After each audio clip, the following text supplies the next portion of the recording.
Live from Orlando, Florida, you're listening to the Orlando Magic HQ podcast, the voice of Magic fans.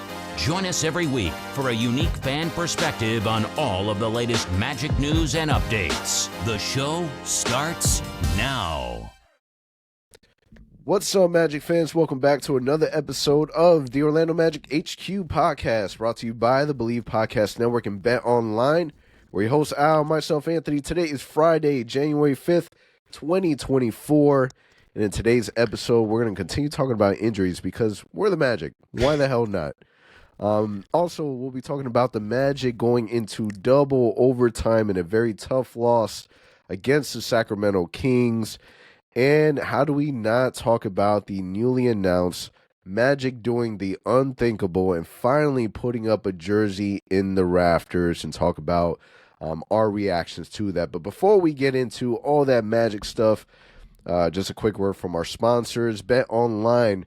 With the NFL playoffs right around the corner and the NBA season in full swing, Bet Online has you covered with all the up-to-the-second odds, news, and scores.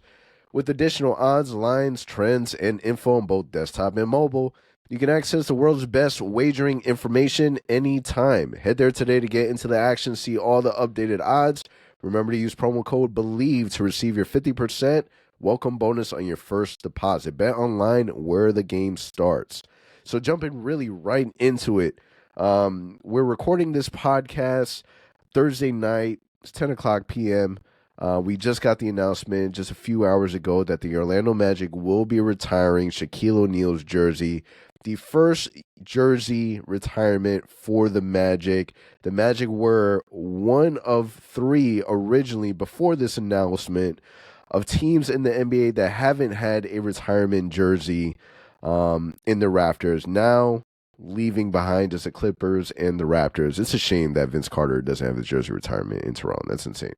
But besides that, Al, give me your initial reactions. Shaq gets his jersey retired at the new Kia Center. What are your thoughts? I mean, I think unexpected, like the timing of it. You know, it wasn't like it was announced in the off season or it was announced early in the season. Like it's right in the middle of the season. So kind of weird timing. But I did see a lot of kind of confusion amongst Magic fans and really unhappiness with the fact that Shaq is going to get to be that first person. And I think that'll lead to some debate between me and you today, because I get it. I do understand that the whole LA situation, how he left. Since he left Orlando, he hasn't really repped the city of Orlando that much. So it's a lot that can be, you know, broken down and discussed about that topic. But to me, it makes sense, man. Like, he was the first person that put us on the map. He was the first person that took us to the NBA Finals. So if you think about someone that deserves it in the sense of being the first one to go up in the rafters, I think Shaq is that person. And not only that, let's talk about politics a little bit, in the sense that he's still a very big influence in media. He's still someone that has a lot of attention just in general. So from that perspective too, I think it's a good look for the Magic to kind of amend that relationship in a way. But to me personally, I'm okay with it. I'm just happy the team has finally embraced retiring jerseys. We talked about that for years on the podcast. If you've been listening to our show, you can hear those episodes and you've heard us talk about this topic. Like, why don't we do it? Guess what? It's finally happening. So for that, I give the Magic a lot of credit. It was long overdue. Yeah. So I look at it two different ways. So the first aspect of it is really, I mean, I'm more excited about the Magic finally retiring a jersey more so than it being Shaquille O'Neal. And these are the reasons why. When it comes to Shaq is such a polar figure that there's no in between. You either love him or you hate him. And there's a good amount of Magic fans that are more on the hatred spectrum. I will say that when the 30 for 30 documentary came out with this Magic moment on ESPN, I think that kind of released some of the tension off of Shaquille O'Neal and the hate. So I feel like the fan base, that narrative kind of supported the fan base, or changed the mindset of the fan base of kind of accepting Shaq a little bit more. And in terms of mending fences, I feel like the Magic already kind of did that with Shaq, you know, when they inducted him into the Orlando Magic Hall of Fame and gave him a nice little plaque. The retirement jersey, I'll be honest with you, I'm not crazy for it. I'm not jumping out of my seat. Am I accepting of it? Sure. But this puts the Magic in a very, in my opinion, awkward situation, because when it comes to retirement jersey, they're in debt, man. They're in debt. There's a good amount of players that deserve having their jerseys in the rafters, and the idea of just having Shaquille O'Neal as a sole recipient right now feels a little. It feels like sloppy seconds, if I'm being 100% honest with you. More so because you're talking about retiring a jersey. Yes, Shaquille O'Neal was a man that put us on the map. Shaquille O'Neal is an individual that really forced his dominance, right? He always talks about him being a dominant player. He was exactly that. He is the defining reason why the Orlando Magic were at least very respectable early on, and we weren't, the Charlotte Bobcats, as an example, right? But at the same time, this is somebody that considers himself to be a Laker legend. We are retiring a Laker Legends uniform in our rafters. This is somebody that, although we're in okay terms now, or good terms now, this is somebody that really was an advocate for the Magic for a good amount of time.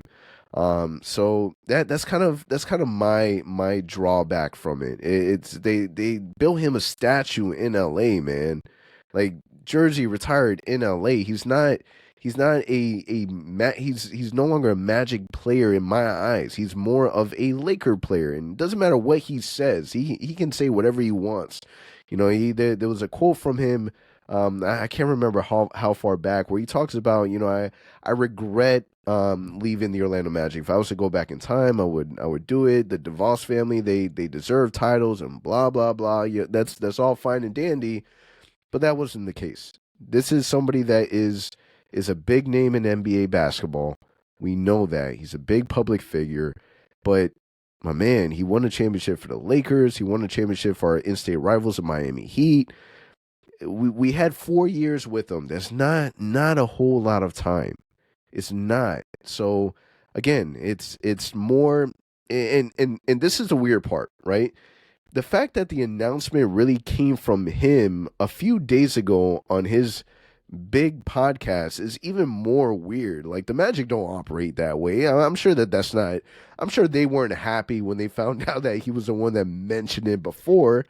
And it's the fact that the Magic don't do stuff like that. And Shaq is the type of person that kind of boosts himself up every chance that he gets, that I don't think people really took that serious, So... I'm happy that we're doing it. If Shaq has to be the first one, then Shaq has to be the first one. I'm not jumping out of my seat that it is Shaquille O'Neal, but I'm at least happy that they're finally opening that door, because that allows for opportunity for other well-deserving players to have their jersey in the rafters. And I think I agree with you 100%. I think that's the exciting part, that we finally opened that door. We can go to the Kia Center now for years to come and see new jerseys being, put up in the rafters. That's going to be exciting. I think we need to put up something up there because we don't have much. But it's true what you say, though. Laker legend, Miami Heat championship. So when you think about our rivals, who we really kind of don't like as a fan base, he represents those two teams really before we come to mind, at least when it comes to where he accomplished the most. But let me ask you, who do you think then goes next? Because to your point, I don't think Shaq can be up there by himself for a long time. I think at some point the next year or so, we'll see someone else go up there. Who do you think that person will be? You can make the argument for Nick Anderson, but I mean, obviously the name that comes to mind is how do you not, if you're retiring, and this is the weird part, not necessarily weird, but where we kind of have to think, all right, so you're retiring Shaquille O'Neal's jersey. What is now the criteria? Like, is it accomplishments? Is it fanfare? Is it marketing? Like, what is really the criteria for a player that was only with us for 4 years, right? So you have to assume Penny Hardaway is a lock. Like, that has to be a lock. When you talk about iconic uniforms, iconic numbers, like number one, anyone rocks a number one, the first person you're thinking about is Penny Hardaway, and depending on your age, you might think is T-Mac. Mm-hmm. But now I'm not even crossing off T-Mac as not being a possible option. T-Mac was only with us for 1 year, and he was also for 4 years, and he was also another, polar figure. To me, it would have to be Nick Anderson, Penny Hardaway. Penny Hardaway has to be up there. But just to kind of take it a step forward, this also almost damn near guarantees that Dwight Howard is also going to get his jersey up there. If you retire Dwight Howard, how do you not retire Jameer Nelson? Like, there's just going to be an ongoing. The Magic are in debt. They're truly in debt with who deserves to be up there. And, it's, again, I'm glad that they're doing it because this will allow for us to be able to establish history. But, again, for Shaquille O'Neal, I'm not going to look up and, be like, oh, my God, yes, Shaquille O'Neal in the rafters at 32 looks beautiful. Like, I don't know. Like, I'm struggling right now to even think of another player that wore number 32 for the Magic outside of Shaquille O'Neal. Like, CJ Watson comes to mind. Yeah, like it's not like it's still like watching Traveling Queen wear number 12 to me is really weird. Like it's still that to me doesn't sit right. You know what I mean? Jonathan Isaac wearing number 1, that doesn't sit right.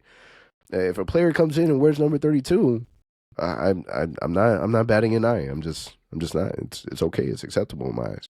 Yeah, I think for me personally, I think you got Shaq number 1. I think for me the next one would have to be, if you ask me, Dwight Howard, and I'm only saying that just because you're gonna start with those who have taken you to the finals, who have taken you the furthest, I guess, as a franchise.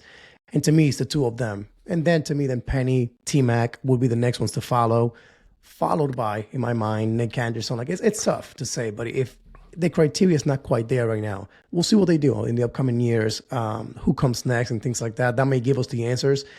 But to your point, they do have a lot of paying back to do. I think there's a lot of debt as to who goes next and guys that deserve to be up there in the rafters. So at least we know what's going to happen. I also found it weird that they never made an announcement about this. Like, hey, by the way, starting with our 35th anniversary, we're going to start retiring jerseys. So we knew it was coming. It was kind of out of the blue. And to your point, Shaq said it first, and we on social media talked about it. And we were like, nah, that can't be real. The Magic don't do that. So again, the timing of it and the way they're handling it is kind of weird. I get it's an anniversary year. But again, it could have made a bigger deal. The fact that the franchise is now doing this because the fan base has been asking for this for years. Yeah, I mean, listen, even so much so that we didn't even make a post about it. Like we just completely ignored it. But again, I'm glad that they're doing it. The ceremony is going to be on February 13th, so I'm sure that it's maybe our perspectives will change. I hope that when they do retire his jersey, I hope that it's just a retirement of the name and the jersey. I hope that they don't put like the date on there. That was my only thing. Just because I don't know, man. It's the fact that the tenure was really small. Like Jameer Nelson playing with us for a decade, like that to me is like, that's wow, that's huge, that's honorable, man. You should celebrate that. But Shaquille O'Neal with us for 4 years, as impactful and huge as he was, I get it. I just feel like, man, when we talk about people that talk highly about the Magic or talk about us in a positive light, the only time Shaquille O'Neal has ever really truly done that is when we talked about wanting to own the NBA franchise. So, true. I don't know. Congratulations to him. That's another thing that he can add to his rap lyrics, which is cool that he can brag about. Outside of that, it is awesome that the Magic have now found a way to truly honor some of these players outside of the Hall of Fame. The Hall of Fame, I've liked it because this allows for them to be able to honor, more players that maybe wouldn't get a chance to have their jersey retired.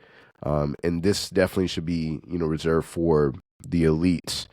So we'll see. We'll see. I'm curious now, like what is the time span, right?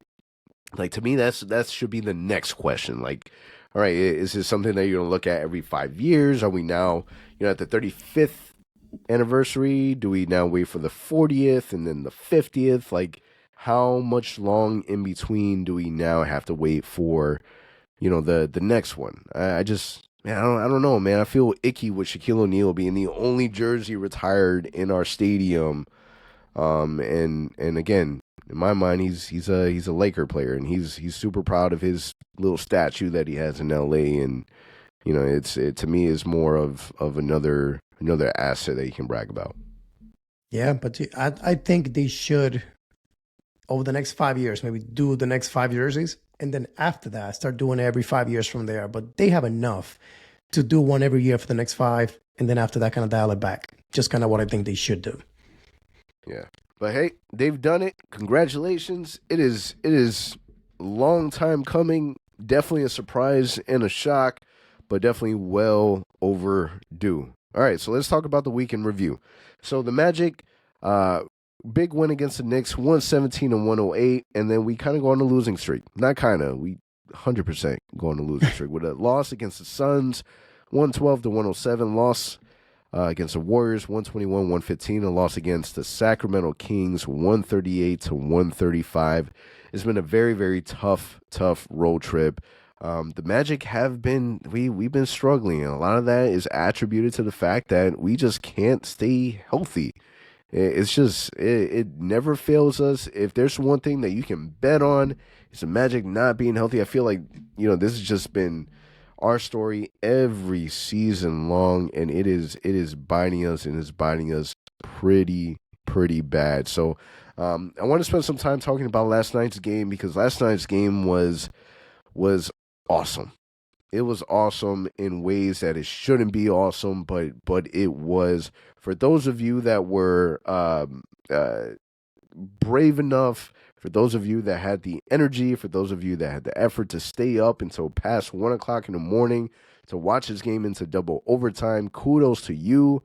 I did not have that energy in me. I just didn't. I tried my hardest and could not. I got 2 kids. I got a job early in the morning, which is impossible. Luckily, Bally Sports, they got me locked in with the replay, so it was awesome. I was able to catch up to it. But if you watch the game live, I'm sure that was something epic, because watching that game on replay the morning after this morning, and knowing the outcome of scoring and just from the highlights that I saw, I was still anxious watching the replay. So give me your quick thoughts around what are your likes and what stood out to you in that Kings game. I mean, honestly, the first thing that comes to mind is the fact that, I don't know about you guys listening, you, Anthony, but once France went down and we were trailing at halftime by double digits, my mindset was, we're done. There's no way we're going to compete. There's no way we're going to keep up with the Kings. They're a really good team. And to make matters worse, we're playing the second game of a back-to-back. So I'm like, we have no chance. On top of that, Paolo sprains his ankle in the third quarter. And you're like, okay, here we go. Not only did we lose France, now Paolo's heading to the locker room. And some way, somehow, after he came back, thankfully he did, it was just literally magic from there. Like, the team just caught fire. Paolo was unstoppable. We were hitting threes left and right. And just a fight. So again, I'm going to give credit to Coach Mosley for one thing, man. Like, we've said it before. The way he gets the guys to fight, I don't care who gets on the court, if it's G Leaguers, if it's the third string, whoever it is, they play hard, they fight. And last night was a perfect example of this. Like, this team fought so hard. Paolo Banchero, I mean, he scored the last 18. At one point, he had an 18-point run where he was just by himself scoring against the Kings and keeping us in this game. Big bucket after big bucket. So if you're wondering if this kid is an all-star, just watch last night's game. There's no way you can debate that. Unfortunately, it came down to a few tough calls that we can look back and say, man, those ended up costing us the game. And guess what? Today, the 2-minute report came out by the NBA, and there were about 4 calls in the final 2 minutes of that game that were completely missed by the refs and called incorrectly, unfortunately, against the Magic. So I went from this mindset of, we're going to lose. Doesn't matter what happens. We're playing hard. We're competing. But to see that today, it made it sting a little more. The fact that we lost a game on some calls that were really, really questionable to begin with, especially that Sabonis screen against Queen, like, that was complete BS. Like, that was a game changer. But outside of that, it is what it is behind us. Amazing game, amazing performance, a classic. This is now back-to-back years where we go on a crazy game against the Kings. I remember that buzzer beater by Fox last year from half court. That happened here at Amway. It's crazy. Like, we got this thing with the Kings where some classic games happen, but It was tough just because if we could have won that game, it would have made the road trip a little bit better, knowing what we now know. The fact that France is hurt, the team keeps getting hurt, Gary Harris is hurt again. But man, 0-3 in the road trip, but that game last night was a blast. What were your thoughts? Yeah, so what was awesome about last night's game is the fact that the Magic found a way to be competitive with weird rotation, excuse me. So we saw Traveling Queen that played a total of 38 minutes, Caleb Houston 31 minutes. You had Chuma Okeke played 27 minutes. And this game reminded me a lot of, this might have been a few seasons ago, but it reminded me a lot of the game that the Magic played against the Lakers. And we were able to beat the Lakers with, players like your guy, was it Brandon Johnson? What's his name? The guy BJ Johnson. BJ Johnson, excuse me. Yeah. BJ Johnson, Wesley Iwundu, Markel Fultz was in that game. It reminded me a lot of that game because, man, it was literally everyone giving a ton of effort. For the Magic, it's surprising for the Magic being a team that struggled so much from behind the 3-point line. It was funny to listen to Dante and Jeff Turner kind of talk about our shooting and how crazy it was. Just everything seemed like it was going in. The Magic ended up scoring a franchise record of how many 3-point shots that they made behind the 3-point line. And 25. To me, that was fun. Yeah, 25. Jalen Suggs with 50% from 3-point line shot, 6 for 12. Paolo Banchero 6 for 9. They were going crazy. Chuma Okeke finally showed some life, which was super dope because this is a player that every single fan wrote off completely, even myself. So to see him give a little life and really just kind of go in guns blazing, fearless, looking for a shot, you can even tell like he felt like he could have done more. But it wasn't just his 3-point shooting. It was his rebounding. It was him finding Paolo Banchero with an inbound pass. It was him playing defense. He was literally doing everything. You may not see it on the stat sheet. He only scored, 11 points, but, during his, 27 minutes, he was +4, and it was awesome. Like, if Chuma is able to give some type of energy like this, on a consistent basis, he's going to find minutes on the floor. Like you have to play him. It's just we need to be able to see that consistently because there's times where he's been thrown in garbage minutes and he's just trying to look for his own shot because he's trying to take advantage of the little time that he has. But I really love seeing what we expected from Chuma when we first drafted him. So that was fun. And Traveling Queen, I'm sure he had no idea he was going to be playing this many minutes. It just was not. It didn't cross his mind. And then Caleb Houston, also 4 from 6 from the 3-point line. The purest shot on the team, man. Every shot that he takes, it looks like it goes in. He's a pure shooter. I love what he brings. So it was fun. It was fun seeing guys that we don't normally expect much from give us their all, and I think that no matter win or loss, obviously we want that win. You can. This is a loss that you can definitely build on. For sure. It's unfortunate now that we know what we know. So the injury report came out for tomorrow's game, and it seems like we're going to get Cole Anthony back, but unfortunately France, which we expected, that ankle injury, unfortunately, we haven't talked about it too much yet, but that ankle injury did look bad initially. He ended up not coming back into the game, and now we know he's not playing tomorrow. But not only that, now we see that Gary Harris is also not going to play tomorrow in Denver, which must suck for him. The fact that he's going back to Denver, where he kind of started his NBA career, and people love him there. So he won't be able to play there. Wendell Carter is questionable. So it's like, I don't understand, man. Like, this list just keeps getting weirder and weirder. And we'll transition to injuries, I guess. And I'll ask you, like, what do we do? This is what? The 6th year in a row where injuries is an issue for the Orlando Magic. And we talked about it early in the season. Like, we were winning, we were playing well. And a big part of that was we had healthy bodies. We had a team that was available to play. And we saw the results. We won 9 in a row. We were 9 games over 500 at one point. But unfortunately, we're back to reality now. Injuries are a big deal. But we can't get guys like Gary Harris to stay healthy. Wendell Carter keeps struggling with the wrist, the knee. And let's not even talk about Markel Fultz and the fact that he keeps going from questionable, which gets excited, to then being listed out back-to-back games after that. Again, the same thing happened last month against Boston. So, like, what do you make out of all these random injuries, but then how we're handling them? Because I haven't even talked about JI yet. The fact that he, as precaution, took a day off against the Cavs a few weeks back. And since then, it went from a sore hamstring to now a hamstring strain to now he having missed the last almost 2 weeks. What are your thoughts on that? I know it's a topic we've discussed plenty in this podcast, but what are your thoughts on what's happening again with the team? Injuries suck. It's just what it is, and it's unfortunate because it feels like we've been cursed with this injury bug for years. So whoever pissed off whoever, apologize to whoever it is that you need to apologize to, because we need to be able to shake this off. But truthfully, it's a blessing in disguise that I would rather it happen now than it happen later in the postseason.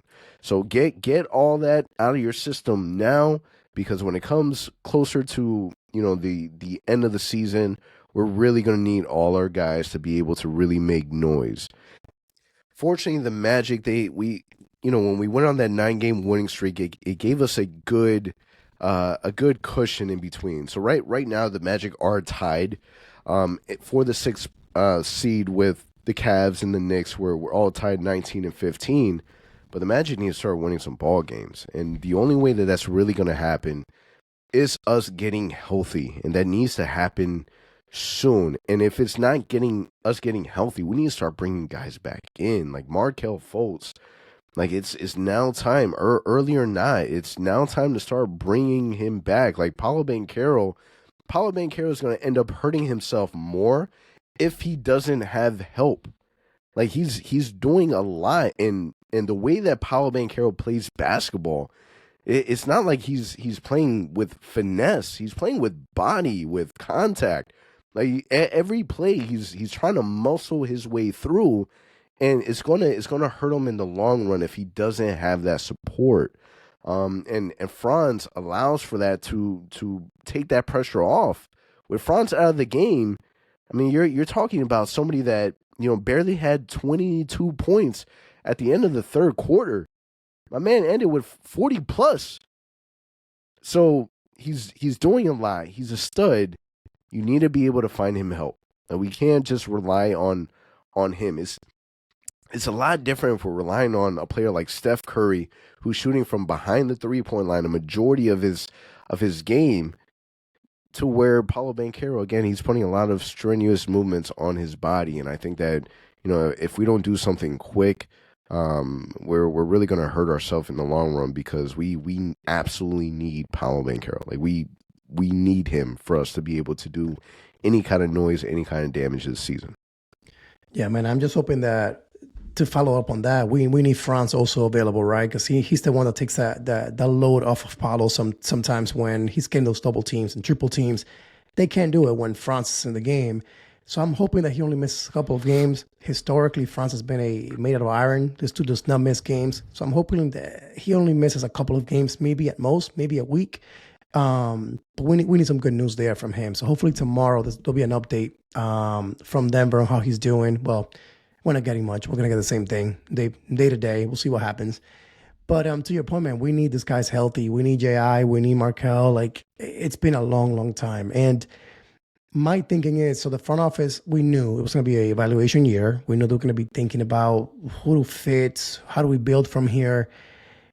What are your thoughts on that? Like, if you were in the front office right now, what are you thinking when it comes to guys like J.I., Markel, and Gary Harris that have proven to you now for 2 years that they cannot stay healthy? When is it time to kind of cut ties and say, hey, we need availability. We need guys that are here to help our team win. And to your point from last week, we talked about this, the trade deadline is getting closer. And we got to figure out, like, do we make a move now? Do we wait it out until the end of the year? What are your thoughts on that? Yeah, so, I mean, reality is that we have certain players that they just cannot stay healthy for a good stretch amount of games. Gary Harris is one of them. Jonathan Isaac is another. Markel Fultz. Like, they just can't stay healthy. Now, a player like Jonathan Isaac isn't a player that I would like to move on from for the simple fact that we're not really relying on him as much as we're relying on Markelle Fultz, or as much as, you would say that we would kind of rely on Gary Harris, right? Jonathan Isaac, his contract isn't strenuous. When he plays, it elevates our team just that much. His impact is just that great, right? But you really have to start answering tough questions like, if we can't rely on you, then what good are you for us, for this team? Paolo needs help. Franz needs help. And if we can't get it, then the Magic need to start really thinking about, what are we going to do that's going to best elevate this team around Paolo and Franz. And the NBA trade deadline is now the good opportunity. Do you try and save the season? If we're still dealing with these injuries, the Magic have to decide, is this the season that we're going to really push to make the playoffs? Is that what's most important to us? Because if it is, then you're going to have to make moves to be able to save the season. Now, you would hate to make a move like that because you don't want to jeopardize anything for what's happening now. And our front office has never operated that way, right? They're not going to do anything. They don't worry about now. They worry about long term. So, it makes the situation difficult because you want to be able to provide support. We just haven't been able to be healthy. We know that with a healthy team, we're a great basketball team. And we've talked about this before, strength by numbers. In order for us to be really successful, we need to be able to have everyone. Our depth is our strength, and we just don't have that right now. Like Traveling Queen playing almost 40 minutes. It's not like it was a great basketball game. We enjoyed it. It was surprising. He had a nasty block. He had a nice dunk, but we can't rely on that. Like we can't rely on Jalen Suggs scoring 6 3-point shots like every game. Paolo Banchero doing the same thing. Us scoring 20 plus 3-point shots in a game. That's just not. It's just not consistent. That's just not the reality of it. So the Magic go 3-7 in the last 10 games, and 5-10 in the last 15 games. So my question to you then is: are you worried about our spot? Like, are you worried about us falling far down to where we kind of jump back into reality where, hey, maybe the reality is that we are a play-in team? So that's the fear, right? So this month is a beast of a month. The schedule is not easy at all. So if we cannot get healthy, that's why I said like France missing maybe a couple of games, okay. But if it's like a 2-week thing, a month thing, it's brutal for us. A huge hit. Markelle and J.I. not coming back or like anytime soon. That also it's gonna play a factor. So we need to win a few games in January. I'm not expecting a winning record in January, but something close to it. The key to me is this team being 3 games above 500 to 5 by the time of February getting here. Like we got to be above 500. If we're falling behind that, then to your point, it's going to be rough. Although the schedule does get easier after February and hopefully we're healthier by then, we can go on a run. I'm of the preference of us kind of protecting that lead that we've built. At one point we were 9 games over 500. That was incredible. I want to at least stay above 500, a decent amount by the time that the schedule eases up in February. So yeah, I am a little concerned. I do think the Cavs and Knicks have had their struggles.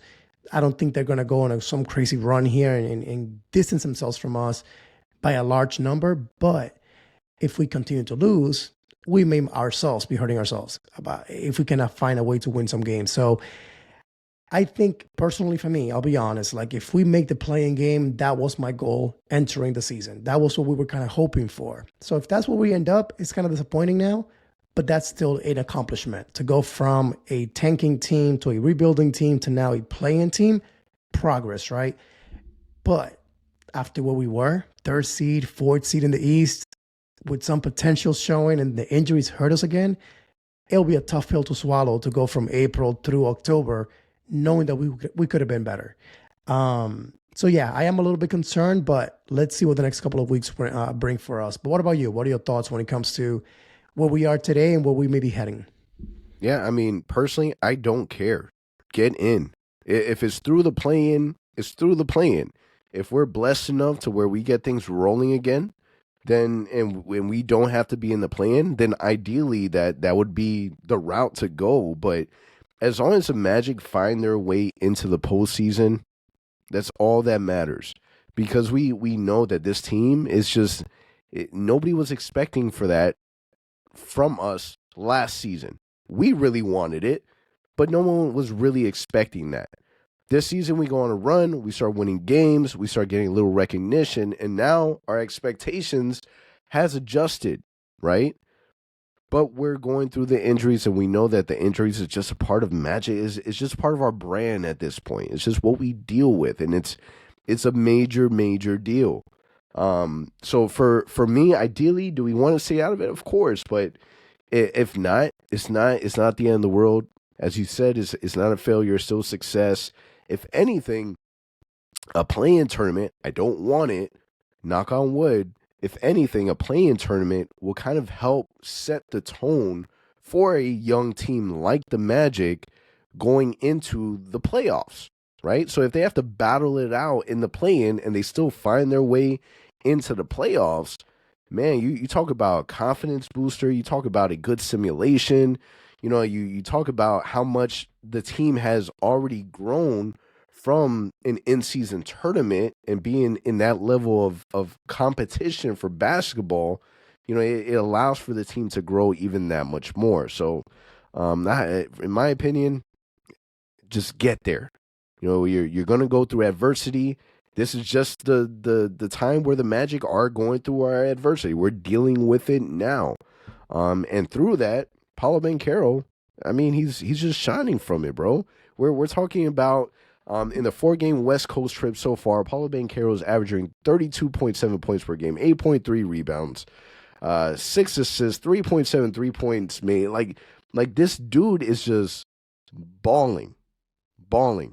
And with that, unfortunately, he's still not getting the respect that he deserves when it comes to the All-Star voting. So the first batch of votes that finally came out, and Paolo Banchero was listed as the 10th most votes amongst forwards in the Eastern Conference, right behind Kyle Kuzma and Mikal Bridges. Bridges, I understand. I like Bridges. Bridges is a baller. Kyle Kuzma, for the life of me, I don't know. He plays for the Wizards. Wizards are trash. Kuzma is Kuzma. Do you still see, do you believe that Paolo Banchero is a lock for the All-Star game? And mind you, this is, just to be clear, this is fan voting. I think so. I think he will be. And to your point, this is fan voting. I never expected Paolo to be, a top 3, top 4 in the voting from fans. It wasn't going to happen. No matter how many votes we as Magic fans submit per day, per week, per month, it's just not going to happen. Unfortunately, fans are, you know how it is, man. They're going to go for the dudes that they see on ESPN every day, on NBA TV and TNT. That's just the way it is. To your point, though, Kyle Kuzma is not on national television. He is not on a winning team. But why is he there? Because he's LeBron's old teammate. That's the reality of it. So all I'm going to say is, as Magic fans, let's ignore the fact, let's ignore this voting. Let's not pay attention to it. It doesn't matter. I know we want the recognition, but at the end of the day, the way that Paolo's going to get in is as a reserve. And that's the only way, right? So we'll worry about this later in January once TNT announces the reserves. I firmly believe that Paolo's name will be there. And man, you talked about Paolo playing well. Franz, another guy that was building up. He was averaging over 25 points in the last few weeks. Paolo doing the same. So that duo that we've talked about so much about being unstoppable in years to come, we're seeing why. They're hitting that stride now where they're both hitting 20 plus every night. Again, man, we're going to be a winning team here very shortly, winning very, very often thanks to these two guys. So to a degree, I think even Franz might get some love if there's a lot of injuries in the East. Because again, Franz is balling out. He needs to do it more consistently, but Paolo for sure. Yeah, the Magic will have the second to last most difficult schedule for the remaining of the season. So hopefully January, there'll be an opportunity for us to be able to win some more basketball games and kind of get us going. towards the second half of the season. So kind of talking about the week ahead. So tonight we have the Denver Nuggets, followed by Sunday against the Hawks, and then Tuesday against the Wolves.